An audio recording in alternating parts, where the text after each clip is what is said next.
Bonjour à toutes et à tous, bienvenue pour le lancement d'un événement qui fera date, The Arch, avec un cargo à voile, une expo itinérante à travers l'Europe et puis un séminaire qui vous est destiné, vous, les entreprises. Plus que des mots, voici un avant-goût de ce à quoi ressemblera The Arch en 2023. Voici les images.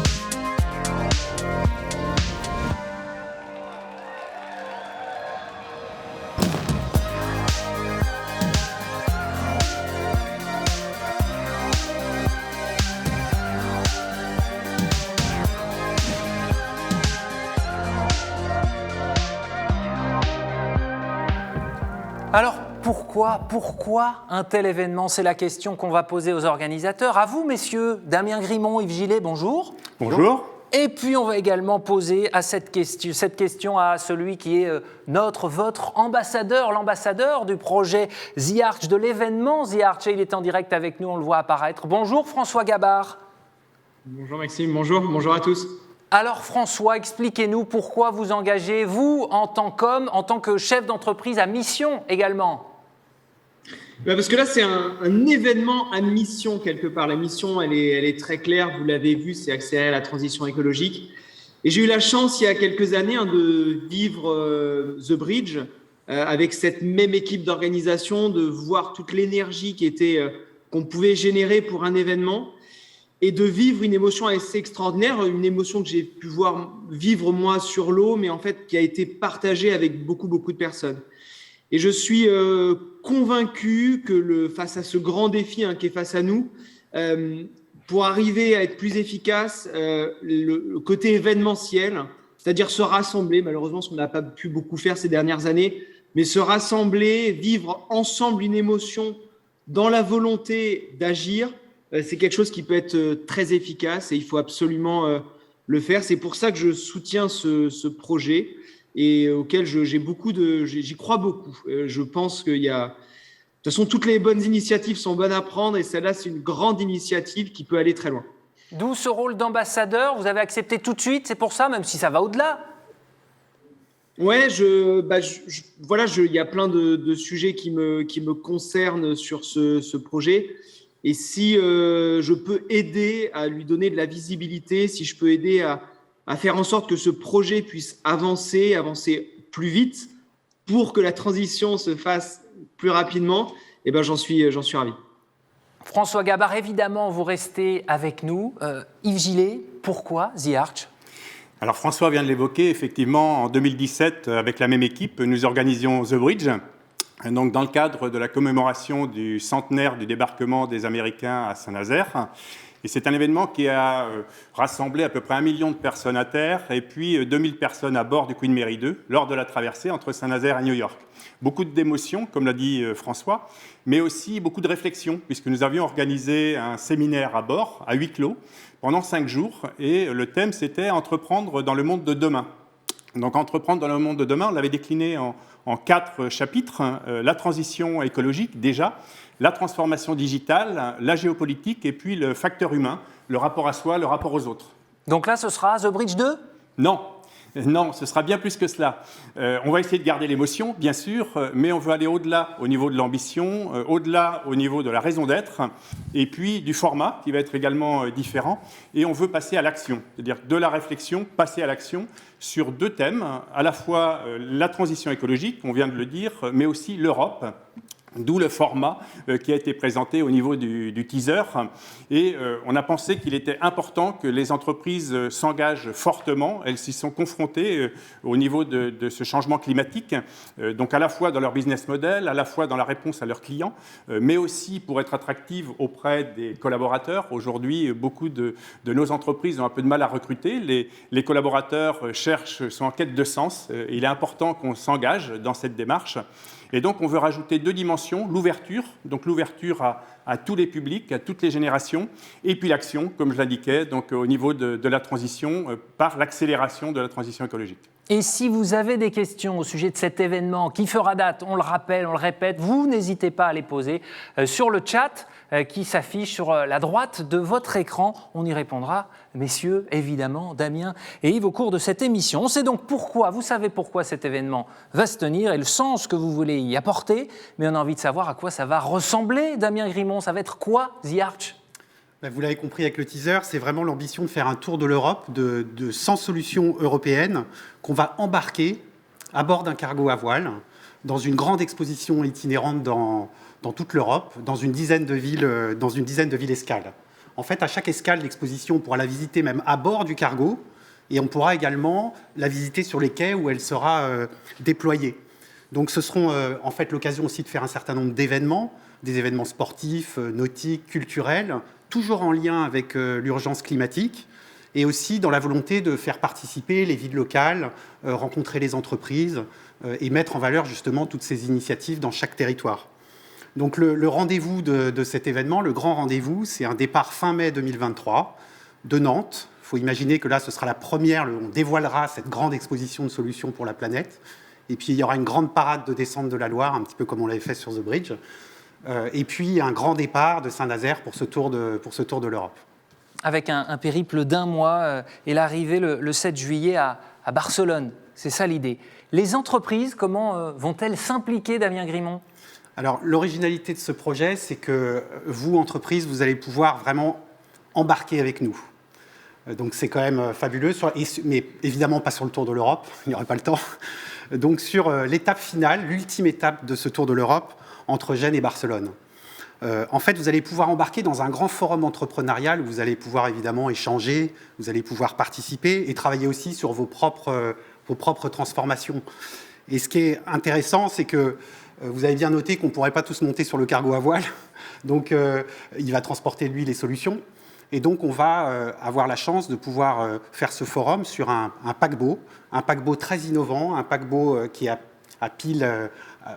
à propulsion gaz et pile à combustible, le premier du genre construit sur le territoire français.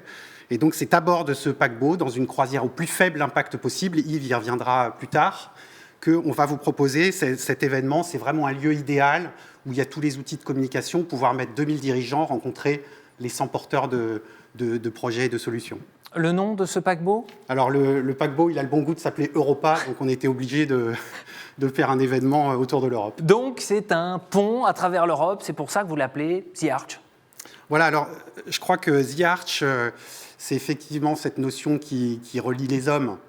Et je suis particulièrement heureux aujourd'hui de pouvoir enfin trouver un horizon dégagé après cette difficile période qu'on a tous vécue. Et là, tout s'aligne. Et en fait, on a la chance du coup de pouvoir recréer en fait ce qu'on avait appelé cette pile humaine et de se dire, est-ce qu'on est capable de créer une force collective, participative, entrepreneuriale et capable de faire bouger les lignes en montrant, en ouvrant la voie par l'exemple. Donc c'est ça le nouveau club des 100 de The Arch ? Oui, alors le nouveau club des 100 de The Arch, c'est ça. C'est vraiment un défi. C'est de se dire, est-ce qu'on est capable, là dans un premier temps déjà, de réunir 100 entreprises derrière nous qui vont pouvoir agir de deux manières. Déjà, agir concrètement en soutenant le projet, les solutions. Donc, c'est vraiment une forme de mécénat, finalement. Et puis, également, dès maintenant, avoir sa place sur le séminaire et puis pouvoir prendre ses cabines pour nous permettre justement de réaliser cet affrètement de paquebot et réaliser ce séminaire. Donc, l'objectif, c'est 100 entreprises avant mai. Où mai, on a un événement qui est labellisé présidence française de l'Union européenne pour lancer cet appel à solutions. Et ce sera du coup une occasion de pouvoir monter, non pas tout seul, mais avec une force collective entrepreneuriale capable de bouger les lignes. Présidence française de l'Union européenne, voilà pour le label. Et puis toutes les infos sont à retrouver sur le site de The Arch. Les équipes se tiennent à votre disposition. On a vu que c'était l'Arche, le pont à travers l'Europe. C'est l'Arche de Noé aussi, finalement, ce bateau. Alors oui, on pourrait effectivement prendre cette signification. Il y avait aussi, je me souviens, Pierre Musso, qui est un philosophe qui était présent avec nous sur sur The Bridge qui nous disait que ça pourrait presque aussi être l'Arche de l'Alliance, en fait, finalement cette volonté de réécrire les textes d'une humanité qui va dans le bon sens. Et je crois que c'est important aussi de penser qu'on va bouger les comportements avec cette force collective. Mais effectivement, c'est avant tout l'Arche de Noé. Et là, imaginez, il y a 4 ans, on était sur The Bridge, il y avait une petite start-up qui s'appelle Zéphyr et Boré et qui nous montrait l'idée de dire on va mettre des voiles sur les cargos. C'était un rêve. Et aujourd'hui, on a l'immense plaisir de vous dire qu'on va affréter le premier du genre, le premier cargo moderne à voile, et pas n'importe lequel. Et voilà, c'est quand même la surprise de cet événement, accéléré avec un cargo qui est à lui tout seul un symbole de la transition écologique, un symbole de l'effort qu'on doit tous faire pour changer le monde. Alors justement, Damien Grimont, on a tout compris, mais ce premier cargo moderne à voile, à quoi ressemble-t-il ? Regardez, avec ses 121 mètres de long, il va ressembler à ça. Sa construction avance bien, il sera mis à l'eau dans un peu moins d'1 an, et sa mission, ce sera de transporter les éléments de la fusée Ariane 6 entre l'Europe et la Guyane, ces voiles qui lui permettront d'économiser jusqu'à 50% du carburant pour la distance. Alors, question qu'on se pose, que vous vous posez évidemment, qu'est-ce qui pousse Ariane Group à mettre à disposition de The Arch son cargo moderne à voile ? Écoutez la réponse du PDG d'Ariane Group, André Hubert Roussel. Ariane Group est prêt à monter à bord du projet The Arch, parce que nous partageons la même ambition, mobiliser nos compétences autour d'un projet partagé, montrer que l'industrie peut être un outil au service de l'environnement et prouver que l'Europe ne manque pas d'audace pour innover. Vous le savez, en 2022, Ariane 6, le nouveau lanceur de l'Europe, volera pour la première fois. Et les équipes d'Ariane Group et de toute l'industrie européenne des lanceurs sont dans le sprint final. Elles travaillent d'arrache-pied. Et Ariane 6 aura son propre bateau, Canopé, construit sur mesure pour transporter la nouvelle fusée Ariane 6 vers son pas de tir en Guyane. Pour autant, quand Patrick Boissier m'a parlé de The Arch, nous avons vu tout l'intérêt de ce projet. Et en ce moment même, nos équipes font tout leur possible, travaillent avec les organisateurs de The Arch pour rendre possible l'aventure et faire en sorte que Canopé réponde présent à ce grand événement européen au printemps 2023. Canopé, c'est à la fois un voilier et un cargo. Il incarne ces bateaux cargo de nouvelle génération, combinant propulsion à voile articulée et propulsion hybride, gaz naturel liquéfié. Construit sur mesure pour les besoins d'Ariane Group, sa voilure mécanique et articulée, déployable par conditions de mer et de météo favorables, contribuera à réduire la consommation de carburant de l'ordre de 30% et donc les émissions de CO2, et s'adaptera également à toutes les configurations portuaires. Voilà, de 20 à 50% pour la réduction de carburant. François Gabard, ambassadeur de The Arch, on n'est pas encore au cargo à foil, mais on est dans le concret du transport maritime moderne. Exactement, et c'est ça qui est génial, c'est qu'on le voit bien d'ailleurs, ce projet qui presque est parti avec The Bridge, qui était présent dans The Bridge et qui aujourd'hui se concrétise avec un bateau qui utilise le vent. Dans ce qui nous concerne, nous, marins, et d'une manière générale dans le monde maritime, il y a des enjeux énormes pour la décarbonation du transport maritime. Il y a des projets comme celui-là qui arrivent à aboutir. Il y a encore plein de choses à faire, mais c'est sûr que l'utilisation du vent pour arriver à se déplacer sur la planète est quelque chose d'assez extraordinaire. Alors, est-ce qu'on va mettre des foils sur les cargos? Peut-être pas tout de suite sur les cargos, mais on peut en mettre sur des plus petits bateaux, nos bateaux de course évidemment. Mais on travaille, nous, par exemple, avec Merconcept sur des petits catamarans électriques volants plutôt pour déplacer des personnes. Ce qui est assez génial, c'est grâce aux foils, on arrive à consommer 5 fois moins d'énergie pour le même déplacement. Donc, c'est quelque chose qu'il faut creuser. Alors, est-ce que ça sera applicable pour les cargos? J'en doute, en tout cas pas à court ou moyen terme. Mais c'est des idées, des innovations qu'il faut creuser parce qu'elles vont nous permettre de nous déplacer sur la planète en utilisant moins d'énergie. On vous laisse creuser donc ce sujet. En tout cas, l'autre raison qui pousse Ariane Group à s'engager sur The Arch, c'est la dimension européenne de l'événement. Écoutez ce qu'en dit André Hubert Roussel. Oui, il y a beaucoup de traits communs entre l'espace maritime et l'espace exo-atmosphérique. Et ce n'est pas un hasard si la France est une nation de pionniers et d'aventuriers. Il nous faut continuer à nourrir ces vocations à travers d'événements fédérateurs comme cet événement The Arch. Ariane, depuis plus de 40 ans, fait partie des plus grandes réussites industrielles européennes. Et nous avons acquis notre autonomie stratégique et développé une filière spatiale au meilleur niveau mondial. On parle souvent des projets de conquête spatiale des Américains. L'Europe, elle, a son propre projet spatial, bien à elle, que nous poursuivons dans un esprit de coopération. Notre projet, c'est plus d'espace pour la Terre et pour les terriens, pour l'Europe, pour les Européens, au travers de programmes comme Galileo, comme Copernicus. Et notre ambition, c'est évidemment de donner envie aux Européens de poursuivre cette aventure spatiale en écrivant de nouveaux chapitres, en défendant notre vision d'un espace plus durable plutôt que d'un nouveau Far West, aussi en donnant aux Européens les moyens d'aller dans l'espace à bord de fusées européennes. Voilà, Ariane et The Arch, c'est donner envie aux Européens de développer des nouveaux vaisseaux sur les mers et dans l'espace, comme Canopée et Ariane 6, aujourd'hui et demain.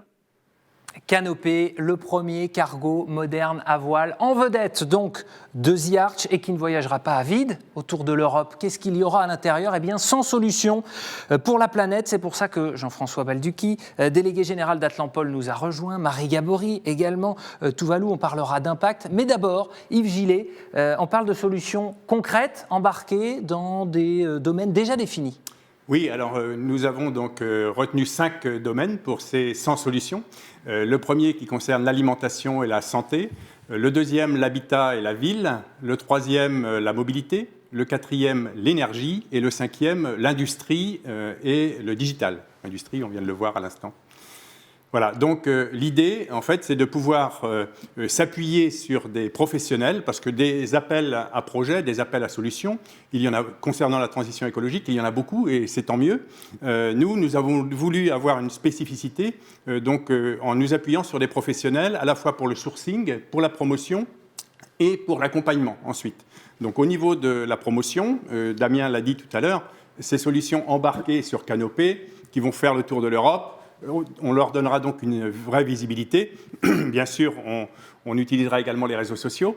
Et puis, il y a 2 points spécifiques sur lesquels les professionnels vont nous accompagner, et donc, sont le sourcing et l'accompagnement de ces solutions pour les accélérer.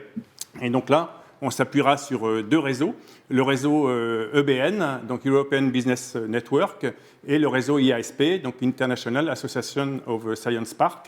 Mais Jean-François sera plus à même de développer. Mais moi, j'insiste beaucoup sur cette singularité d'avoir ces professionnels à nos côtés pour accompagner, et ils représentent 2000 personnes au niveau européen, quand même dans 150 structures, ce qui est pour nous une grande chance, parce qu'en tant qu'organisateur, je dirais, d'événements, évidemment, on n'avait pas ce savoir-faire ni cette légitimité. Donc on avait besoin de s'appuyer sur des vrais pros. Vous parliez justement de sélection, c'est une des questions qui nous a été posée sur le chat, je vous propose de la lire. Comment vont être sélectionnées les solutions ? Le calendrier, on en parlera tout à l'heure, mais comment on organise cette sélection, Gilles ? Alors, ce que je disais tout à l'heure, le sourcing, d'ailleurs, un premier clin d'œil, puisque Canopée a été accompagné par Atlampol, donc qui est l'un des membres de ce réseau EBN à l'origine. Moi, c'était mon premier contact avec Jean-François, donc avec les porteurs de projets de Canopée.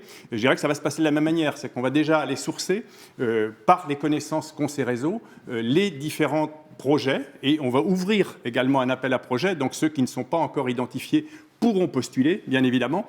Donc on imagine avoir peut-être 1000, 2000 propositions, et ces professionnels vont décanter ensuite pour, en fonction de grille de critères qu'on a définis déjà, donc pouvoir identifier à peu près 150 solutions qui passeront devant un jury pour retenir les 100.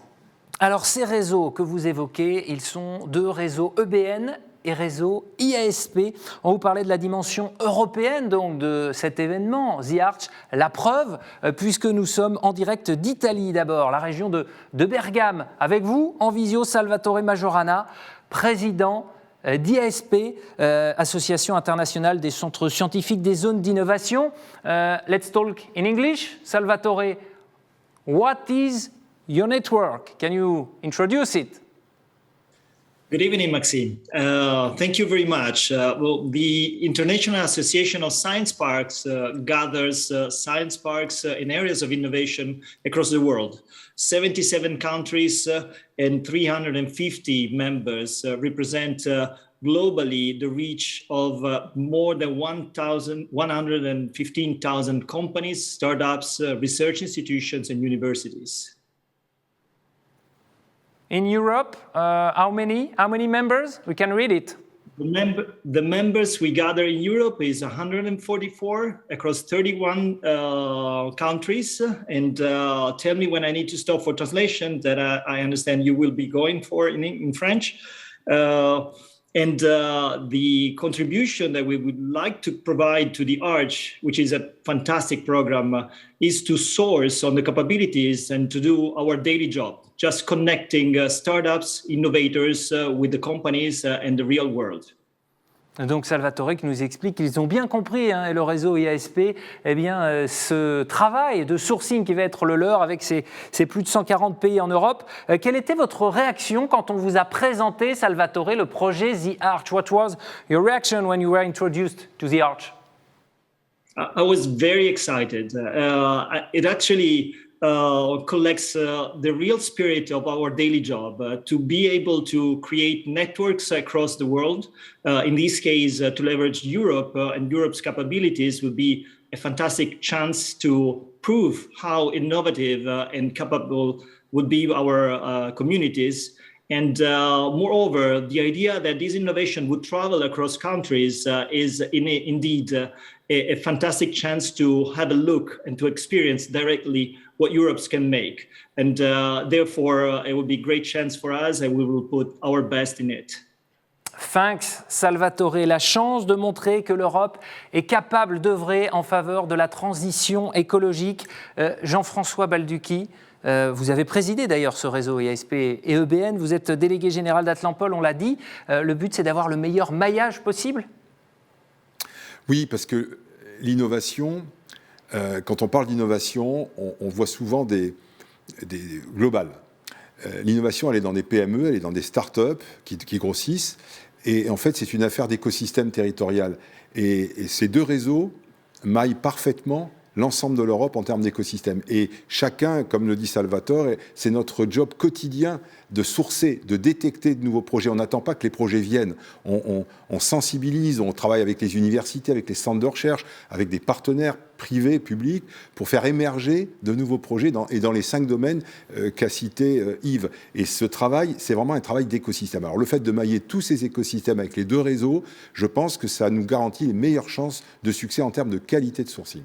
Et nous étions à Bergame, chez Kilometro Rosso, avec Salvatore. On poursuit notre tour d'Europe avant l'heure, finalement. Messieurs, je parle sous votre contrôle. On est en Espagne, dans les Asturies, plus précisément, avec Cristina Fanjul. Hola, Cristina.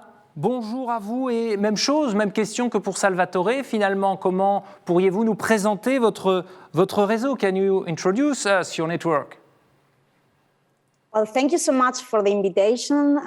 EBN is the short name for the Business Innovation Center community, which is a pan-European community of people committed to innovation and entrepreneurship. We are more than 150 centers all around Europe, more than 35 countries, almost 40 in all around the world. And we provide on-the-ground business support programs. So we help entrepreneurs, we help startups which are active in a lot of areas. As you mentioned, agri-food, industry, digitalization, or a lot of areas which are key of the transition on the commitments of all Europeans about, a more fair, a more sustainable, and a more digital future. L'industrie, donc parmi les domaines dont vous parliez, pour un avenir plus responsable, la transition écologique. Cristina, if we talk about sourcing, what will be your job? Yeah, that's exactly. Well, Jean-François also told, we work on the ground, we work sourcing products, we work sourcing entrepreneurs and people committed to, innovation and technology. So this is the opportunity for us to really engage into a really ambitious initiative, which is the ARC, which is aligned in the way to create this fair, more sustainable and more digital. We work on the ground. We work every year with more than 20,000 companies, which means we have this critical mass to really detect the best innovation. We really detect the best people to really contribute to this goal. Thanks a lot, Christina Fanjul, pour le réseau EBN. Donc, vous nous dites, vous appuyez sur le terrain avec vos 140 membres en Europe et vous touchez plus de 20 000 startups. C'est le chiffre qu'on vient d'entendre. Jean-François Belducchi, un mot, une fois que la sélection est faite, sur le calendrier, comme disait Yves tout à l'heure? Alors, si vous permettez, Maxime, juste un mot pour dire... Je vous le permets. Le sourcing, c'est pas juste un concept, c'est une réalité. C'est-à-dire que des idées, Yves l'a esquissé tout à l'heure, des appels à idées, on peut avoir plein de bonnes idées. Ce qu'on veut, et on le doit à nos partenaires, on veut apporter un choix cornélien, un vrai casse-tête au jury qui sélectionnera les 100 finaux. On veut 150 très bonnes solutions, c'est-à-dire des solutions qui sont déjà techniquement faisable, avec une équipe, parce que l'équipe c'est essentiel dans la réussite d'une innovation, avec donc déjà des... Alors ça ne veut pas dire qu'on a besoin de quelque chose de complètement abouti, parce qu'on veut des nouvelles solutions. On veut des solutions qui n'ont pas encore été sur le marché. Donc notre job, ça va être vraiment d'amener des solutions potentiellement qui vont réussir. On n'est jamais sûr de la réussite dans l'innovation, il y a la part de risque, mais on est sûr que parmi ces solutions, il y aura de futures pépites demain. Alors, pour répondre à votre question, le calendrier, c'est Yves qui nous le commande, c'est-à-dire en mai, lancement de l'appel à projet. Nous, ça tombe bien, on a une réunion du réseau EBN fin mai. On lance l'appel à projet, on fait la promotion auprès des deux réseaux. On a aussi des réunions avec le réseau IASP au milieu de l'été, ce qui fait que fin novembre, on espère avoir identifier beaucoup de très bons projets, et entre les deux réseaux EBN et IASP, on s'arrangera avec les critères, 5 ou 6 critères clés, on s'arrangera pour, encore une fois, proposer, disons, fin novembre, avant la fin de l'année, 150 très bonnes solutions au menu du jury. Au menu du jury, excellente transition, parce que je vois la question de Christian Audou. Merci de développer la thématique alimentation et santé. Patientez, Christian, on y revient d'ici quelques minutes. 100 solutions sélectionnées donc à bord du cargo Canopé, point d'orgue à l'été 2023, avec un séminaire embarqué. Damien Grimont, vous l'avez évoqué dans cette présentation tout à l'heure. Yves Gillet, ce séminaire à bord non pas du cargo, mais du paquebot. Il y aura quoi dans ce séminaire? Donc effectivement, à bord d'Europa, durant une petite semaine, entre Gênes et Barcelone, donc avec quelques milliers à la fois de chefs d'entreprise, mais aussi de membres de comités de direction, de collaborateurs, de parties prenantes. Donc il y a la possibilité d'assister à des plénières, à des ateliers. Donc à la fois bénéficier d'expertise de sachants, c'est toujours très intéressant de se nourrir de réflexion, mais aussi beaucoup être dans l'interaction entre les acteurs, parce qu'on apprend beaucoup de ses pairs. Il est très important de pouvoir voir quel chemin a été déjà emprunté par certains avant soi pour pouvoir bénéficier des retours d'expérience. C'est aussi très intéressant de pouvoir s'inspirer auprès parfois d'entreprises qui sont dans des activités très différentes, mais finalement qui viennent nourrir vos réflexions. Et j'ai vraiment bon espoir que, comme pour The Bridge, à l'issue de cette traversée, alors là, en l'occurrence de la Méditerranée, il y aura de nouveaux projets qui vont sortir, des entreprises qui auront envie de se transformer. Et en plus, surtout, là, le cerise sur le gâteau, c'est qu'on aura les 100 porteurs de solutions, donc avec leur écosystème, à la fois de financeurs, d'industriels, de diffuseurs. Et donc là, l'idée aussi, c'est bien sûr d'accélérer ces solutions, mais d'accélérer nos propres entreprises. Et ça, je crois que c'est très, très important, et de ne plus être dans la réflexion, ce que j'indiquais tout à l'heure pour The Bridge, mais vraiment être dans l'action et de se dire, il y aura eu un avant et un après. Et vous venez de parler de Méditerranée. Très courte distance finalement pour le séminaire et la distance parcourue par ce paquebot nouvelle génération. Pour diminuer l'impact, ça correspond au sens donné à l'événement. Marie Gabory, vous êtes cofondatrice, directrice de Tuvalu. Vous étiez déjà là pour The Arch, mais votre rôle, eh bien, ça a été de calculer déjà l'impact qu'aura The Arch. Ce séminaire, comment faites-vous ? C'est vrai que j'étais à bord de The Bridge et c'était une expérience assez inoubliable et riche d'impact global. Il y a eu vraiment un déclic avec tous ceux qui ont participé. Et j'avais mon rôle, en tant que Tuvalu, on est éditeur de logiciels pour mesurer l'empreinte carbone des entreprises ou des événements en l'occurrence. Alors ce séminaire, comment on fait ? On mesure les 2 gros postes, on chiffre, on transforme des tonnes de fuel qui ont été utilisées pour la consommation du cargo à l'aller, puis l'avion au retour et quelques autres éléments. Ça nous donne 3,5 tonnes de CO2 par salarié. C'est vrai qu'à l'époque, j'avais sorti le chiffre et à la presse, ça avait fait débat. C'était pas mon... si je suis un peu poil. On n'était pas dans la transition écologique. Moi, c'était pas la raison d'être. J'y étais déjà. Donc, d'où le côté déclic. C'est pertinent. L'impact positif de la prise de conscience de cette traversée, elle est énorme, mais difficile à calculer. Par contre, et c'est ce qui a aussi généré le projet The Arch. Alors justement, oui, The Arch. On part d'un existant. Donc, ce constat, 3,5 tonnes de CO2, c'est trop. Aujourd'hui, en France, on est à peu près à une dizaine de tonnes par an. Donc là, par personne. Donc là, en 10 jours, on a grillé un petit tiers. Donc c'est trop. Par contre, The Arch, on a travaillé, ils m'ont dit, tu peux critiquer, mais maintenant, viens contribuer. Explique-nous comment on peut faire un événement bas carbone. Il y a plein de démarches, des méthodes pour vraiment concevoir un événement bas carbone. On s'inspire beaucoup des Jeux Olympiques qui ont proposé, qui ont dit qu'ils seraient des Jeux bas carbone et qui proposent une démarche d'un avant et d'un objectif. Et là, vous avez déjà commencé à éco-concevoir l'événement. Comment, concrètement Pour éviter l'avion, parce qu'en fait, la moitié, c'était le paquebot, l'autre moitié, c'était le retour en avion. Donc là, je viens d'apprendre qu'il y a un TGV à fréter, donc on va réduire énormément. On est déjà presque à la moitié de la réduction. Et puis après, justement, cette nouvelle technologie, donc là, on n'a pas encore mesuré, j'attends avec impatience de calculer la différence entre... le paquebot Queen Mary qui consommait quand même beaucoup. Puis on pouvait voir la fumée noire quand même à la suite du bateau. Donc voilà, c'est le monde d'avant. Et là, le monde d'après, un paquebot à gaz et plus de combustible qui va aussi réduire. Donc on part de là. On va calculer un objectif à pas dépasser. On s'est même dit comment on peut changer les gens. J'ai négocié qu'il n'y ait pas trop de viande à bord, enfin des trucs un peu symboliques, on en vouloir.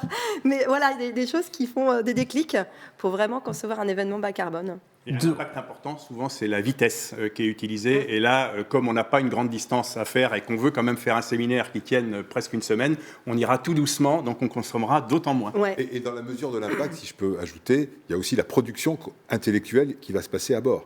Et donc ça devrait venir au débit de la consommation de CO2, etc. Oui, en fait, il y a 2 choses à faire. D'un côté, on réduit l'impact négatif, on réduit notre pollution. Et de l'autre côté, bien sûr, l'influence a été importante et on contribue à de l'impact positif. Et en ayant ces doubles mouvements, on peut réussir à construire un monde bas carbone. Voilà, envisager toute la stratégie et mettre en place toute la stratégie bas carbone de cet événement The Arch, événement européen, on l'a dit, qui démarra dans l'ouest de la France, le territoire comme démonstrateur avec la présence de 10 mini, des voiliers de 6,50 m éco-construits. François Gabard, vous ouvrez la voie, vous, en travaillant sur ces mini. Qu'ont-ils de différent? En quoi est-ce un modèle? Oui, l'idée, encore une fois, je pense, c'est de repenser un peu le modèle de la course au large et de se poser aussi des questions dans notre propre sport, parce que comme on le disait tout à l'heure, la construction de nos bateaux a un impact. Comment on peut faire pour refaire un événement sportif, une régate de la course au large, en essayant de minimiser au maximum ces impacts? C'est même réflexion qui vient d'être présentée avec Tuvalu. Donc là, l'idée, c'était de partir sur cette jauge des mini 650 et de faire de l'éco-conception, c'est-à-dire d'imaginer un bateau avec des matériaux différents, on parle de biocomposite, d'évaluer précisément l'impact de ces bateaux et après d'organiser aussi une course pour essayer de faire vivre de la régate, mais une régate différente avec un impact le plus faible possible. Damien Grimont, vous parliez en début d'émission effectivement de ces projets. Les entreprises de l'Ouest sont à la base de ce projet de mini. Oui, je crois que en fait, c'est important. C'est vrai qu'il y a beaucoup de marins dans l'équipe, donc on chasse le naturel, il revient au galop. Mais en fait, on a envie aussi d'ouvrir la voie par l'exemple.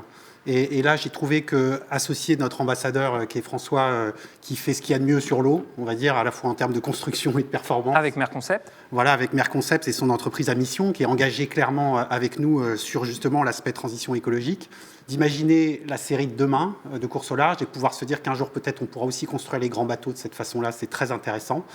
Et donc voilà, c'est avant tout ça qu'on veut montrer, ouvrir la voie par l'exemple. Et aujourd'hui, on est en train de s'associer avec un grand constructeur européen, vendéen. Des infos à nous livrer peut-être, Damien Grimont. Qui en fait s'intéresse de près au projet. Et voilà, j'espère qu'on va finaliser ça pour faire une construction qui peut aussi avoir un impact sur l'industrie. Parce que c'est pas le tout de simplement construire un bateau et qu'on construit. Ce qui nous a intéressé, c'est de savoir si, oui ou non, ces matériaux vont pouvoir se décliner sur l'ensemble de la filière. D'autres noms, d'autres annonces peut-être, ou d'ici la fin de l'émission à suivre avec les entreprises qui sont dans le projet. En tout cas, justement, on en vient à ces entreprises qui font partie de l'aventure. Vous parliez de la force collaborative en faveur de la transition écologique, force collective, la mise en place donc des entreprises dans The Arch pour l'événement. Et parmi ces entreprises, il y a CIC West. On va accueillir la directrice générale Mireille Aby, directrice générale de CIC West, qui va venir à la place de Jean-François Balducchi. CIC West, dans le respect évidemment des distanciations, vous connaissez l'histoire. CIC West, partenaire fondateur, Mireille Aby, de The Arch, partenaire fondateur. C'est pour ça que vous êtes là pour le lancement. C'est tout à fait ça, effectivement, et partenaire fondateur parce que finalement on a souhaité accompagner ce projet dès son état embryonnaire. Donc je ferai peut-être le parallèle avec le monde de l'entreprise. Quand une entreprise vient nous voir en phase de création, elle a besoin d'un partenaire qui accompagne, qui croit à son projet et qui l'aide à donner son impulsion. C'est vraiment le sens qu'on a donné à ce partenariat avec The Arch, que nous accompagnons dès 2019. Alors effectivement, donc... C'était la signature de ce partenariat en 2019 en faveur de la transition. Tout à fait, c'est bien ça. Et pour nous, ce projet était bien évidemment ambitieux à vos côtés, mais il nous semblait également nécessaire pour être à la fois un catalyseur et un accélérateur de toutes les thématiques qui avaient été réfléchies lors du fameux projet The Bridge 2017, qui était déjà autour de la transition énergétique, autour de l'innovation, de l'Europe et également du maritime. Outre ces liens historiques, on va dire, il y a aussi le sens de l'événement qui vous pousse à en être ? Mais bien évidemment, le sujet carbone a été bien évidemment évoqué. Et dans ce contexte-là, il faut savoir que nous, en CIC West, nous appartenons quand même au groupe bancaire qui s'est doté, le premier groupe bancaire qui s'est doté d'un statut d'entreprise à mission. Et ce statut-là nous engage. Et dans nos engagements, nous nous engageons notamment à favoriser, à œuvrer pour une société plus juste et plus durable. Et donc plus durable, on est bien dans le sens de l'action que veut promouvoir cet événement The Arch. Et pour nous, cet événement nous intéresse également parce qu'il est composite et il fait écho à plusieurs de nos valeurs, de ce qui représente l'ADN du CIC West. Je citerai tout d'abord le territoire. Nous sommes une banque territoriale bien implantée localement. Également notre présence dans l'entrepreneuriat et l'innovation, mais également le maritime, puisque notre territoire couvre une large partie de la côte atlantique, donc de Royan à Saint-Malo. Et puis également cette capacité à fédérer et à relever des enjeux du monde de demain. Et nous souhaitons être acteurs et contribuer à cette construction d'un monde meilleur demain. On évoquait le modèle de l'Ouest là, avec la construction de ces mini il y a quelques instants. Vous qui avez pris vos fonctions il y a un an, quel est le regard que vous portez sur ce territoire ? Alors effectivement, j'ai maintenant 1 an de recul, mais dès mon arrivée, j'ai senti qu'il y avait quelque chose de dynamique dans ce territoire. Et c'est également notre rôle en tant que banque. J'ai vu notre présence dans l'écosystème entrepreneurial, notre présence dans plusieurs des réseaux locaux. Et puis également, il faut également reconnaître que l'événement The Bridge avait eu cette capacité à fédérer l'ensemble des entreprises, des entrepreneurs du Grand Ouest, et nous étions partie prenante déjà sur cet événement-là. Et c'est là également que la force du collectif, je pense, est importante pour mener à bien ce type de projet ambitieux qu'est The Bridge. Merci Mireille Haby, la force du collectif et cette dynamique qui est déjà née, même si c'est le lancement aujourd'hui, c'est l'impression qu'on a aujourd'hui, ça n'est pas qu'une impression. Damien Grimont, Yves Gillet, je parle sous votre contrôle, je vois votre sourire aux côtés de Mireille Haby. Lancement d'une dynamique et puis la preuve encore avec celui qui est en direct avec nous, je le vois là dans le petit écran en visio, Patrice Lafargue, président du groupe IDEC. Bonjour à vous, merci d'être avec nous. Vous avez entendu la présentation de l'événement The Arch pour 2023. Ça vous inspire quoi ? Écoutez, bonjour à tous. Ça m'inspire beaucoup de choses favorables. Je trouve que le concept il est de qualité. Et en plus, sous la direction de Damien, j'ai confiance sur l'organisation. Mais sur le fond de The Arch, moi, je trouve ça passionnant. D'abord, ça rejoint un peu nos activités de tous les jours, parce que bien sûr, on est sur cette transition énergétique en particulier, et sur l'écologie d'une manière générale sur nos projets immobiliers. Donc, mettre en avant des nouveaux acteurs, des jeunes acteurs sur des solutions, je trouve ça encore une fois passionnant. On a cette chance aujourd'hui, en Europe en particulier, d'avoir énormément de startups qui pensent au monde de demain. Et j'avoue, pour les fréquenter régulièrement, qu'elles ont une capacité d'innovation assez incroyable. Les jeunes feront l'avenir. Et je suis vraiment surpris chaque semaine de rencontrer ce type de sociétés qui sont qui sont sur l'innovation, c'est leur fil conducteur et encore une fois, une imagination sans borne. Vous, c'est le volet énergie qui vous intéresse particulièrement. Il y a tous les thèmes m'intéressent parce qu'on est un peu touché dans tous les thèmes pour nous, pour tout ce qui est l'immobilier, mais il y a deux thèmes principaux, la mobilité et l'énergie, qui sont actuellement des secteurs énormément en transformation. Et encore une fois, ces pépites jeunes de start-up, pour le souligner, on a investi dans énormément de start-up. Et on a dernièrement, on est rentré au capital InnoEnergy. InnoEnergy, c'est une émanation, pour dire en deux mots, c'est une émanation de l'Europe qui a pour vocation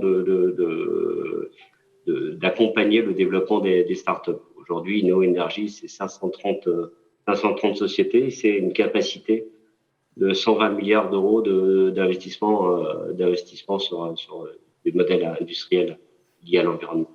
Donc, vous voyez que ces sujets sont plutôt favorables pour nous. Participer à The Arch, pour nous, c'est presque une obligation, j'allais dire. Donc, ce que je comprends, c'est qu'on vous retrouvera en 2023. Oui, bien sûr. Je l'ai annoncé à Damien, bien sûr qu'on le suivrait. Mais encore une fois, ça correspond à notre actualité. Ce serait complètement aberrant de ne pas faire partie prenante de cette démarche.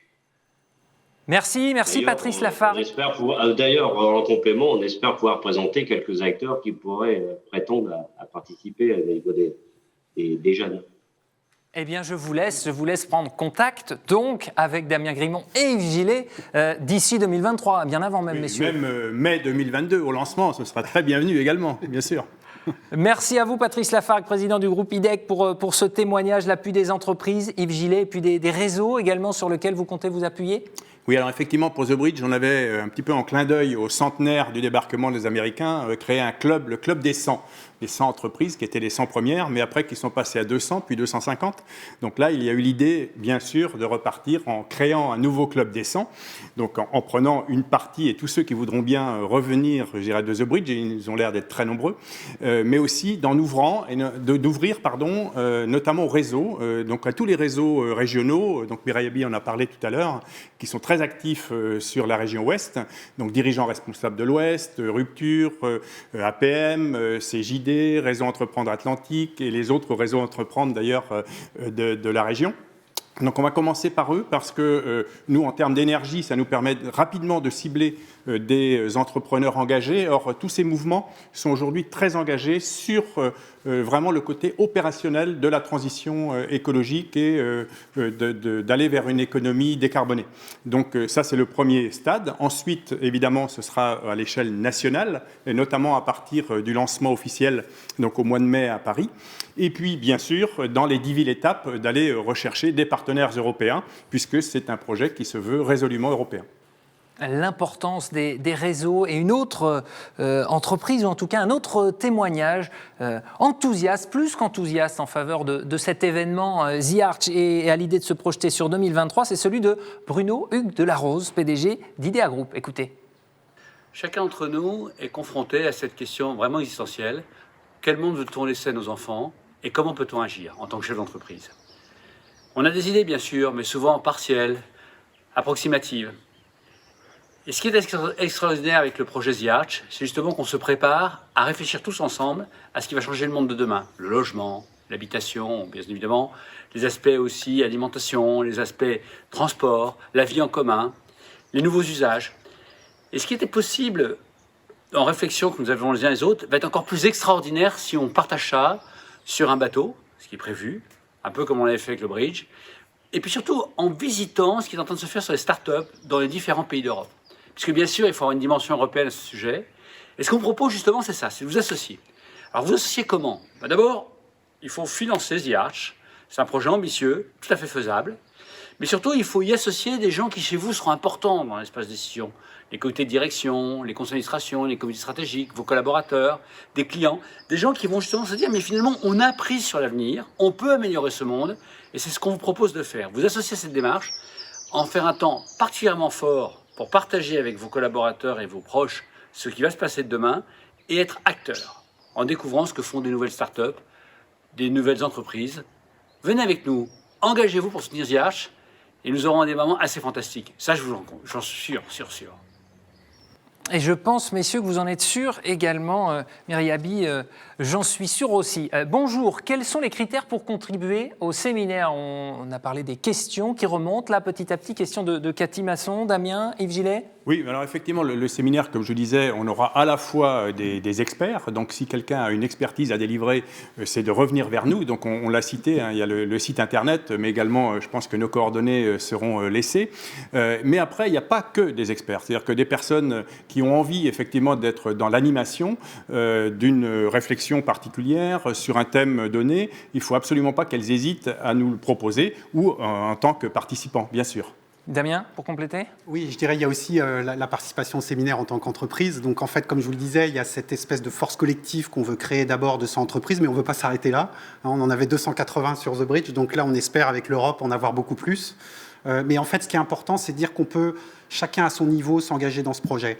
En fait, il y a à peu près 2/3 du coup, vous le découvrirez sur notre site et les équipes sont là pour vous répondre, mais il y a à peu près 2/3 du coup, c'est vraiment un soutien en fait, à notre démarche, au soutien de cette démarche de visibilité des solutions. Il y a aussi une part de co-construction du projet. Et puis la troisième chose, c'est acheter ces cabines sur le séminaire. Et on peut se grouper, on est une petite entreprise, on peut se grouper. Et on a accès aussi, si on n'a pas beaucoup de moyens, il y en avait sur The Bridge, des ETI et des boîtes qui n'avaient pas beaucoup de moyens pour participer. Autrement dit, tout le monde peut y participer à chacun selon ses moyens. Autre entreprise qui soutient déjà The Arch, eh bien, c'est la conserverie La Belle-Illoise. Et nous sommes en direct avec sa présidente directrice générale, Caroline Hillier-Le Branchu. Bonjour à vous. Vous avez tout écouté depuis le début. Est-ce que vous pouvez nous dire pourquoi vous avez hâte déjà d'être à The Arch?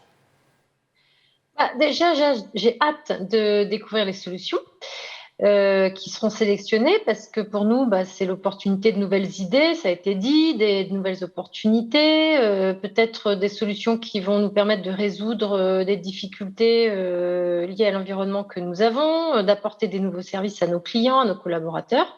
Donc ça, j'ai très très hâte à ça. Et puis pour nous, ça s'inscrit complètement dans notre démarche RSE. Soutenir The Arch et soutenir la mise en lumière de projets qui visent la transition écologique. Et ça, en fait, c'est pile poil ce que nous aussi, on veut faire, c'est œuvrer pour une meilleure planète.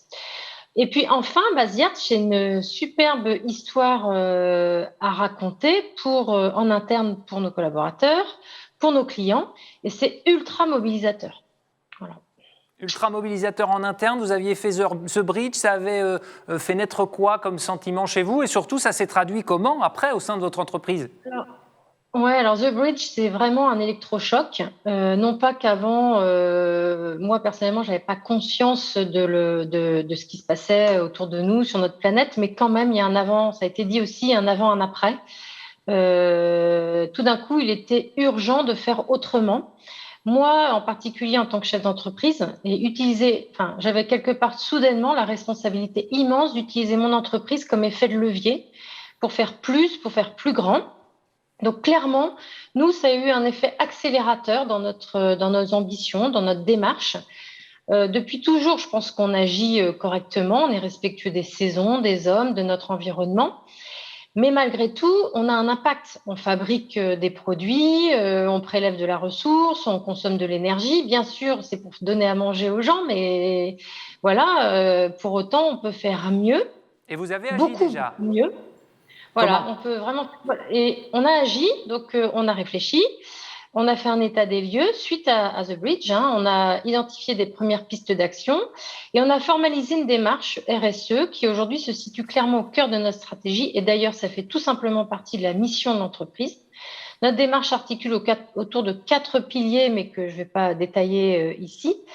Et puis, plus récemment, en 2021, on a pris 2 décisions fortes et structurantes. La première, c'est de devenir société à mission. Et la deuxième, c'est de se faire labelliser enseigne responsable, qui est un label basé sur la norme ISO 26000. Et donc, pour ces 2 raisons, ces 2 décisions, en fait, c'est une décision d'emprunter un chemin qui va nous permettre réellement de faire mieux, qui est un engagement fort et pérenne pour l'entreprise, parce que être société à mission, pour nous, en fait, ce sont les actionnaires de l'entreprise qui s'engagent et qui signent et qui modifient les statuts. Et des statuts, pour une entreprise comme la nôtre, ça ne se défait pas, en tout cas pas comme ça. Donc, c'est un engagement sur le long terme et c'est une formidable aussi occasion pour nos collaborateurs d'être fiers et une raison de faire partie de l'aventure.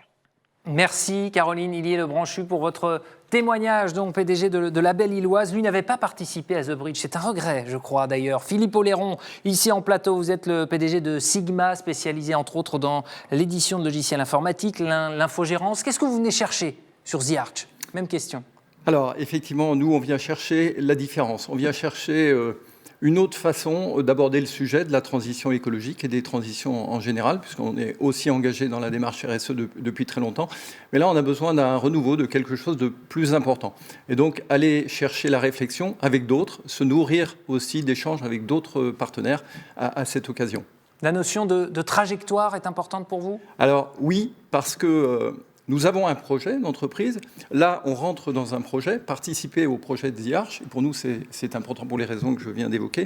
Mais c'est aussi venir alimenter une trajectoire dans la durée. Parce que bien évidemment, cette transition, elle va durer. Elle nécessite du temps. Nous avons, nous, un engagement, par exemple, de diminution de nos gaz à effet de serre de 40% d'ici 2026. Mais bien évidemment, ça ne s'arrêtera pas en 2026. Il faudra continuer. Et ce qu'on vient chercher, c'est des solutions et des réponses long terme. On a parlé de 100 solutions. Et pour nous, c'est justement d'aller chercher ces solutions, mais en les regardant également dans une vision systémique. On l'a aussi abordé tout à l'heure à plusieurs reprises. Ce n'est pas simplement un angle, mais c'est la multitude et de regarder en fait comment le système vient s'alimenter. La dimension européenne aussi, on l'a dit. Pourquoi ça vous tient autant à cœur ?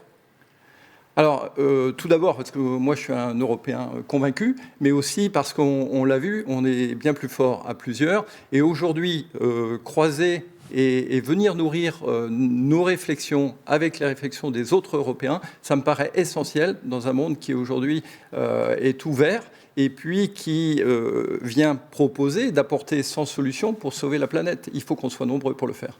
Merci Philippe Oléron.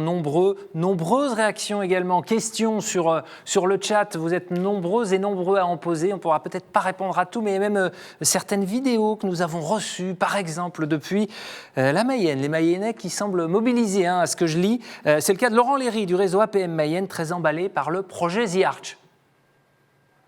Quel bonheur de découvrir que The Bridge a une suite avec The Arch et le membre d'APM que je suis, qui a bien sûr traversé l'Atlantique en 2017, est très enthousiaste pour revivre une expérience avec The Arch. C'est une formidable occasion pour nous, chez l'entreprise, d'inventer la vie qui va avec notre vie quotidienne d'entrepreneur, de se projeter, d'avancer, de réfléchir entre pairs, entre experts, l'espace d'un moment dans cette aventure The Arch. Et je souhaite tous mes voeux à Damien et ses équipes pour nous construire un programme tout aussi passionnant et pétillant que nous avons eu en 2017.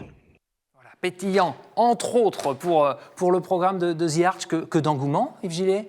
Oui, tout à fait. Et il ne faudrait pas oublier en fait, l'ensemble des acteurs. Comme je disais tout à l'heure, on veut être vraiment vers l'ouverture. Donc Philippe nous témoignait pour Sigma. On a beaucoup d'autres ETI qui s'engagent aussi, Baker Tilly Strego, le groupe Duret Immobilier. Et puis les collectivités locales également, Nantes Métropole, la ville de Saint-Nazaire, la région Pays de la Loire. Et on veut également être tout public, y compris les étudiants. Donc on est en partenariat actuellement avec l'université notamment. Donc vous voyez, ce sera très foisonnant, bien au-delà de ce qu'on a pu connaître pour The Bridge. Donc je pense que la réponse vient d'être donnée sur le fait d'y être. Yves, Damien, vous avez fait un peu de teasing tout à l'heure en parlant du mois de mai. C'est revenu à plusieurs reprises parce que c'est une date à retenir. Le 19 mai à Paris, ce sera donc le lancement de l'appel à solutions qui aboutira sur la sélection des 100 l'appel à projets, donc ces 100 solutions embarquées sur le cargo pour The Arch. Ça se fera dans le cadre de Change Now. Et on est en direct avec le fondateur de Change Now, Santiago Lefebvre, déjà pour nous présenter les choses. Change Now, c'est quoi ? C'est la COP26 version beaucoup plus concrète, on peut dire ça comme ça ? Bonsoir à tous. Oui, en effet, donc Change Now, c'est le plus grand événement mondial des solutions pour la planète. Donc ça se fait tous les ans en France. Donc voilà, c'est encore une exception française. Et oui, par rapport à la COP, tout simplement, nous on est, alors déjà, le seul événement hors COP à accueillir plusieurs dizaines de milliers de personnes sur ces questions de transition chaque année. On est porté sur l'action concrète, sur la solution. C'est une des choses lorsque on a parlé pour la première fois de The Arch, forcément, il y avait une vraie affinité sur ce côté. Comment est-ce qu'on peut accélérer concrètement les solutions pour un monde meilleur ? Comment est-ce que vous allez lancer cet appel à solutions dans le cadre de vos 3 jours de rassemblement ? Donc, dans ces 3 jours de rassemblement, il se passe beaucoup de choses. Il y a beaucoup c'est 10 000 mètres carrés dans le Grand Palais éphémère, mais également au premier étage de la Tour Eiffel et sur le Champ de Mars. Donc, quelque chose de très foisonnant et dans lequel, justement, on va accueillir dans un temps fort sur l'une des scènes, justement, la présentation de ce projet The Arch. Et voilà, et je trouve que ça a tout à fait sa place. C'est pour ça que nous, on a tout de suite aussi également voulu s'associer à The Arch, parce que nous, on défend le fait que cette transition écologique et sociale, c'est le sens de l'histoire. Et un projet comme The Arch va clairement dans ce sens de l'histoire. Merci Santiago Lefebvre. L'exposition universelle version donc transition écologique avec The Arch, ses solutions embarquées. François Gabard en tant qu'ambassadeur, qu'est-ce que vous retenez de tout ce qu'on vient de dire ? Vous avez envie de vous projeter déjà, je le sens. Ouais, ça me donne, je trouve ça super chouette de voir justement toutes ces interventions et de voir en fait l'énergie qui se dégage de ça quand on arrive à rassembler les gens. Il y a des merveilles qui peuvent se passer. Et là, rien que dans cette présentation, je trouve que déjà, il y a des bonnes idées, il y a de l'énergie, il y a de l'envie, il y a du sourire.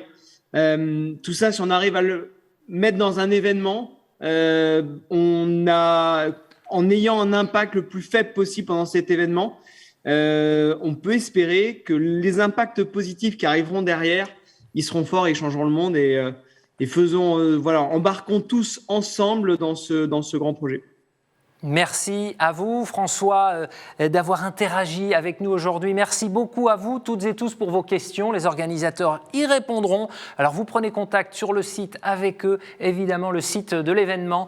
The Arch, c'est le lancement officiel, événement qui fera date, on l'a dit, Damien Grimont, Yves Gillet, l'été 2023, mais d'ici là, des rendez-vous en 2022, et puis cette année, le 19 mai à Paris, le lancement de l'appel à solutions. Merci à vous toutes et tous, ici sur le plateau, toutes celles et ceux qui sont intervenus. Le replay sera évidemment disponible. Merci à vous, à très bientôt. Merci. Merci.